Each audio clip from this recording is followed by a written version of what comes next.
আমি এখন পেশেন্টকে সিঙ্গেল লেগ রাইজিং টেস্ট করে দেখাবো কিভাবে করতে হয় তার ডেমনস্ট্রেট করব। আমি প্রথমে আমার এই যে হ্যান্ডেল বা হচ্ছে সাপোর্ট, এই হ্যান্ডেল বা সাপোর্টটা হচ্ছে গিয়ে কিন্তু আমার লাগবে। প্রথমে পেশেন্ট কি করবে, যদি কোনো পেশেন্ট উইদাউট সাপোর্ট একটা পা তুলে রাখতে পারে তাহলে হচ্ছে কি সেটা বেটার, আর যদি তার কোনো সময় সাপোর্টের দরকার হয় সে সাপোর্ট নিতে পারে। তাহলে আমরা কীভাবে করবো প্রসিডিওর হচ্ছে পেশেন্টকে প্রথমে এক পা তুলে রাখবে, কতক্ষণ তুলে রাখবে সেটা হচ্ছে গিয়ে 5 সেকেন্ড। আমরা কীভাবে পেশেন্ট কাউন্ট করবে, যদি পেশেন্ট কাউন্ট করবে 1 2 3 4 5, দেন হচ্ছে গিয়ে চেঞ্জ করবো আবার 1 2 3 4 5, 1 2 3 4 5, 1 2 3 4 5। এইভাবে মোটামুটি আমরা 10টা সেট করব, মানে 10 বার রাইট লেগ 10 বার লেফট লেগ। চলো বাবা আমরা তাহলে করি। কি সাপোর্ট নিন, শুরু করুন। 1 2 3 4 5, change. 1 2 3 4 5, change. 1 2 3 4 5, change. 1 2 3 4 5, change. 1 2 3 4 5, change. 1 2 3 4 5, change. 1 2 3 4 5, change. এইভাবে মোটামুটি 10টা সেট করবে, তাহলে আমাদের single leg rising test complete হবে। আমরা এখন ব্যাকওয়ার্ড স্টেপিং টেস্ট করে দেখাবো পেশেন্টকে কিভাবে করতে হয়। প্রথমে হচ্ছে কি আমি একটা যদি সাপোর্ট নিই, আমি কোনো পেশেন্টের সাপোর্টের দরকার, পেশেন্ট সাপোর্ট নেবে, নিয়ে হচ্ছে কি উনি আমি যেভাবে করে দেখাচ্ছি পেশেন্ট সেইভাবেই করবেন।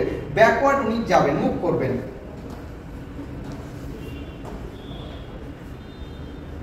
যদি পেশেন্ট উইদাউট সাপোর্ট করতে পারে তাহলে খুবই ভালো, আর যদি পেশেন্টের সাপোর্ট দরকার হয় পেশেন্ট সাপোর্ট নিতে পারে। এবার হচ্ছে কি আমি আবার ঘুরে যাব, ঘুরে গিয়ে আমি কন্টিনিউ করব। এরকম ভাবে আমরা কটা করব, এইরকম ভাবে আমরা 10টা স্টেপ করব। আসুন, যেভাবে দেখিয়েছি বাবা আপনি সেইভাবে করুন।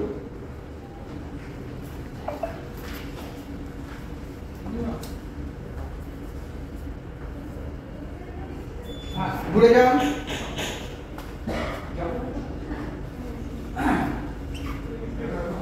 স্টেপগুলো পিছনে, স্টেপ সামনে, ভালো করে। হ্যাঁ, ঘুরে যান।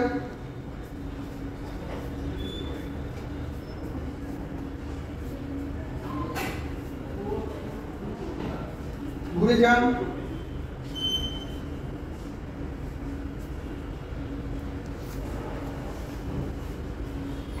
ঠিক আছে, ঘুরে যান। আমরা ব্যাকওয়ার্ড স্টেপিং টেস্ট শেষ করলাম। আমি এখন হিল অ্যান্ড টো টেস্ট করে পেশেন্টকে দেখাবো কিভাবে করতে হয়। প্রথমে হচ্ছে গিয়ে পেশেন্ট যদি সাপোর্ট দরকার হয় কোনো পেশেন্টের তাহলে পেশেন্ট সাপোর্ট নেবে, আর যদি সাপোর্টের দরকার না হয় তাহলে পেশেন্ট সাপোর্ট নেবে না। পেশেন্ট হচ্ছে তার পায়ের গোড়ালির সাথে বুড়ো আঙুল দিয়ে এরকম ভাবে টাচ করে চলবেন। একবার হচ্ছে সামনের দিকে যাবেন, আবার হচ্ছে টান নিয়ে পিছনের দিকে, আবার এইভাবে চলতে থাকবেন। এইভাবে আমরা কটা করবো, মোটামুটি আমরা এইভাবে 10টা সেট করব। 10 বার সামনের দিকে আর 10 বার হচ্ছে কি পিছনের দিকে করুন। শুরু করুন।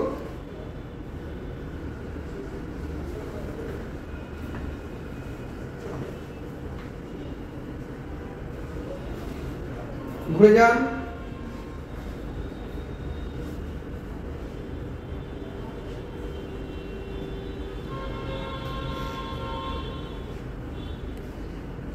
ঘুরে যান।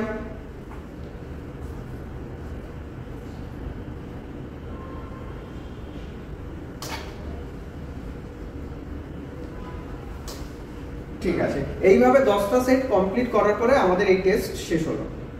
আমরা এখন ফিঙ্গার ট্যাপিং টেস্ট করব, কিভাবে করতে হয় সেটাই আমি পেশেন্টকে ডেমনস্ট্রেট করব। ফার্স্টে হচ্ছে বাবা আপনি পা এরকম জাস্ট টাচ করবেন, আপনাকে কিচ্ছু করতে হবে না।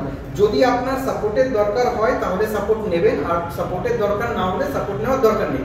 যখন এই টেস্টটা করবেন, যখন আপনি টাচ করছেন এখানে 1 2 3, এগেইন হচ্ছে গিয়ে 1 2 3, 1 2 3, এগেইন হচ্ছে গিয়ে 1 2 3। এই টেস্টটা করার সময় পেশেন্ট যতটাই পারে বডিটা স্ট্রেট করে রাখবে তত হচ্ছে গিয়ে বেটার। 1 2 3, 1 2 3 করুন। শুরু করুন। 1 2 3 1 2 3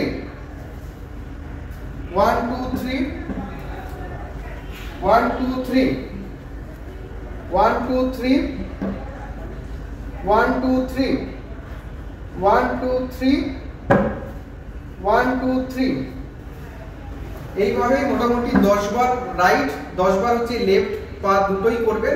এইভাবে আমরা আমাদের ট্যাপিং টেস্ট শেষ করলাম। আমরা এখন ব্যাকওয়ার্ড স্টেপিং টেস্ট করব, কিভাবে করতে হয় পেশেন্টকে সেটাই আমি ডেমনস্ট্রেট করব।